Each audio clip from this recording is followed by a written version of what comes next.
Breaking news మాజీ మంత్రి BRS working president KTR quash petition పై నేడు విచారణ జరగనుంది హైకోర్టులో.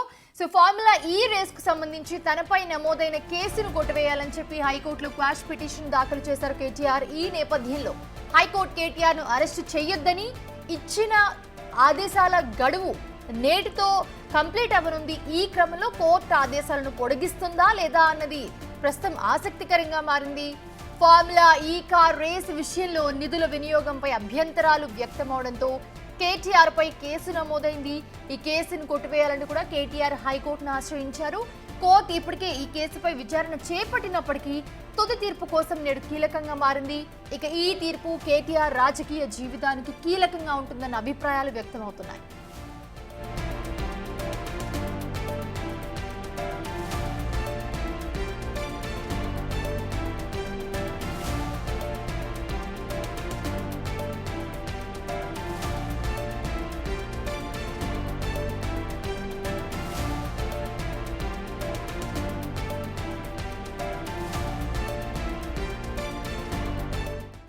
రైట్, ఇదే అంశానికి సంబంధించి మరిన్ని అప్డేట్స్ అందించడానికి మా ప్రతినిధి రాణా జాయిన్ అవుతున్నారు లైవ్ లో.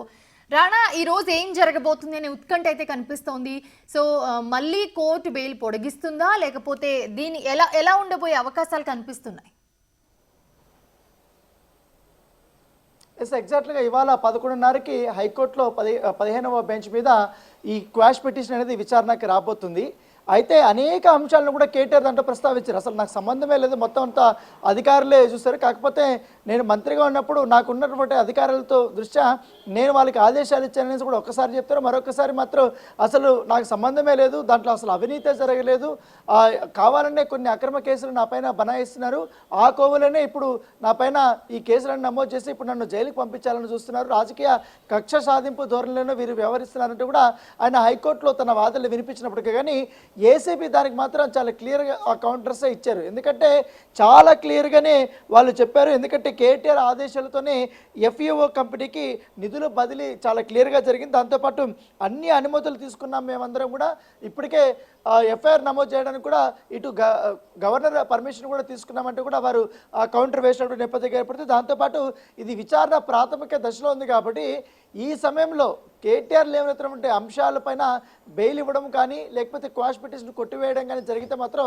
పూర్తిగా కేసు అంతా కూడా రూపుమారిపోయే అవకాశం ఉంది, ఖచ్చితంగా అది పక్కదారి పట్టే అవకాశం ఉందనేసి కూడా ఏసీబీ అధికారులు భావించారు. ఇదే అంశాన్ని కూడా వాళ్ళు కోర్టులో ప్రస్తావించినటువంటి నేపథ్యం అయితే కనపడుతుంది. దాంతోపాటు ఈ కేసుతో తనకు అసలు సంబంధమే లేదన్నటువంటి కేటీఆర్ గతంలో నేనే ఆర్డర్లు ఇచ్చాను, నా వల్లనే మొత్తం ఈ డబ్బులంతా రిలీజ్ అయిందనేసి కూడా చెప్పారు. తర్వాత మాత్రం మాట మార్చారనే అంశాన్ని కూడా వారు కోర్టు దృష్టికి తీసుకొచ్చినటువంటి నేపథ్యం అయితే కనపడుతుంది. దాంతోపాటు విదేశీ సంస్థలకు నిధుల బదిలీ అనుమతి బ్యాంకుకు చెందిన అంశం అనేది కూడా కేటీఆర్ చెప్పినప్పటికీ కానీ మీరు ఎవరు పర్మిషన్ తీసుకున్నారనేది కూడా వారు క్వశ్చన్ చేస్తున్నారు.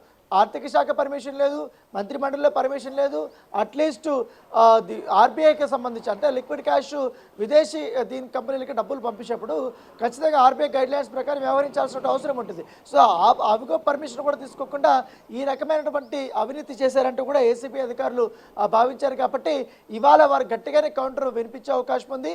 సో ఇవాళ మాత్రం నాకు కోర్టులో ఖచ్చితంగా కూడా ఊరట లభించే అవకాశం ఉందనేసి కూడా కేటీఆర్ నిన్నటి నుంచి కూడా తన అనుచరులతో చెప్తున్నారు. నేను నా ప్రెస్ మీట్లో కూడా చెప్పారు, అసలు నాకు సంబంధమే లేని చోట వీరు కేసులు పట్టాయిస్తున్నారు, ఖచ్చితంగా నాకు న్యాయస్థానం మీద నమ్మకం ఉందనేసి కూడా ఆయన వ్యాఖ్యలు చేస్తున్నారు.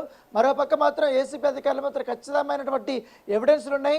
హెచ్ఎండి అధికారులను ఏ విధంగా ఆయన ప్రభావితం చేశారు, వారు ఏ రకంగా కూడా ఈ డబ్బులు పంపించారు, దాంతోపాటు ఈడీ కూడా దీంట్లో ఎంటర్ అయింది కాబట్టి ఈ అంశాన్ని కూడా వారు కోర్టులో ప్రస్తావించే అవకాశం ఉన్నట్టుగా మనకు సమాచారం అవుతుంది.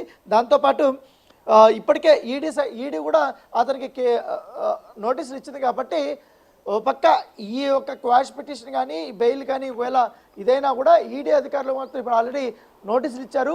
7వ తారీఖే ఆయన విచారణకి హాజరు కావాల్సి ఉంటుంది, అదొక పక్క ఎదుర్కోవాల్సిన అవసరం ఉంటుంది. సో ఎటు చూసుకున్నా మాత్రం ఈ ఫార్ములా కేసులో మాత్రం కేటీఆర్ చుట్టేనే ఈ వ్యవహారం అంతా తిరుగుతుంది. ఇప్పుడే దానకిషోర్ ఆయన కూడా ఒక స్టేట్మెంట్ ఇచ్చారు. ఎట్లా జరిగింది అనేసి మొత్తం అన్ని డాక్యుమెంట్స్ అన్ని కూడా తీసుకుని ఏసీబీ అధికారులు కూడా దాదాపు 7 గంటల పాటు కూడా ఆయన అనేకమైనటువంటి డాక్యుమెంట్స్ కూడా సబ్మిట్ చేయడంతో పాటు తన స్టేట్మెంట్ కూడా ఆయన రికార్డు చేయించుకున్నటువంటి నేపథ్యం అయితే కనపడుతుంది. సో తర్వాత ఇప్పటి వరకు వెయిట్ చేశారు కాబట్టి ఏసీబీ అధికారులు ఇవాళ కోర్టు ఏం డిసైడ్ చేస్తే దాన్ని బేస్ చేసుకుని ఆయనకు నోటీసులు ఇచ్చే అవకాశం ఉంటుంది. ఎందుకంటే ఇప్పటి వరకు కూడా ఆయనకి నాట్ టు అరెస్ట్ అనేది మాత్రమే ఆయన ఎగ్జంప్షన్ ఉంది. సో ఇవాళ ఆ బెయిల్ని పొడిగిస్తారా, లేకపోతే నాట్ టు అరెస్ట్ అనే అంశాన్ని కొట్టివేస్తారా, లేకపోతే క్వాష్ పిటిషన్ కూడా పూర్తిగా కొట్టివేస్తారా చూడాలి. లేకపోతే ఏసీబీ అధికారులు చెప్తున్నటువంటి అంశాలని పరిగణలో తీసుకొని నిర్ణయం తీసుకుంటారా లేదని కూడా మరొక గంట లోపల పూర్తి వివరాలు అయితే తెలిసే అవకాశం ఉంది మనిషా. అయితే ఇక్కడ ఇంకొక విషయం కూడా కనిపిస్తుంది, ఏసీబీ అలాగే ఈడీ కూడా దీని మీద దర్యాప్తు చేసి దీని మీద మాట్లాడడం కూడా జరిగింది. అంటే ఏదైతే కేటీఆర్ చెప్పారో ప్రెస్ మీట్ పెట్టి ఈ కార్ రేసింగ్కి సంబంధించి, బట్ పిటిషన్లో ఆయన వేసిన పిటిషన్లో వేరే మ్యాటర్ రాసింది. సో ఆల్రెడీ ఆయన చెప్పారు, క్లియర్గా అర్థమైంది అందరికీ నది ఈ కార్ రేసింగ్ గురించి అండ్ అలాగే నిధుల విడుదల గురించి, దాంట్లో మనీ గురించి. సో ఇది ఇప్పుడు కీలకంగా మారనుందా? ఎందుకంటే ఇప్పుడు గడువు పూర్తయిపోతుంది ఈ రోజుతో.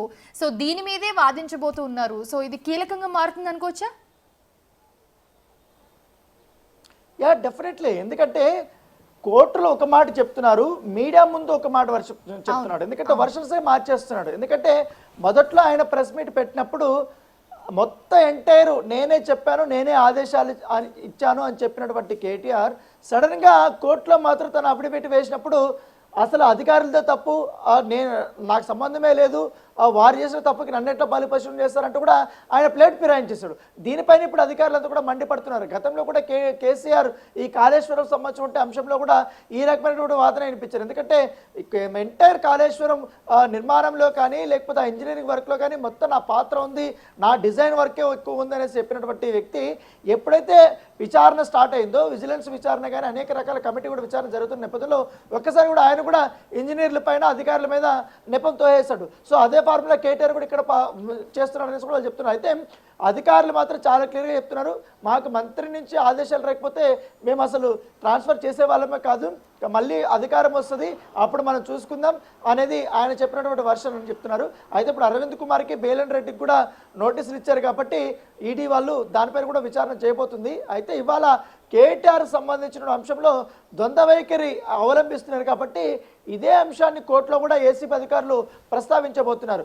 మొదట్లో ఆయన పేపర్ స్టేట్మెంట్ కానీ లేకపోతే వీడియో క్లిప్పింగ్స్ కూడా చాలా వరకు ఉన్నాయి ప్రెస్ మీట్లు పెట్టినప్పుడు. ఆయన నాకు సంబంధమే లేనటువంటి ఒకటి, అలాగే అఫిడవిట్లో అసలు అప్పుడు నాకు సంబంధం ఉందని చెప్పాడు, ఇప్పుడు అఫిడవిట్లో మాత్రం నాకు సంబంధం లేదనే అంశాన్ని కూడా కోర్టు మీద ఉంచబోతున్నారు.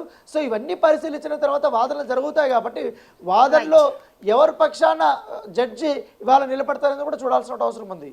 Right, thanks for the updates Rana.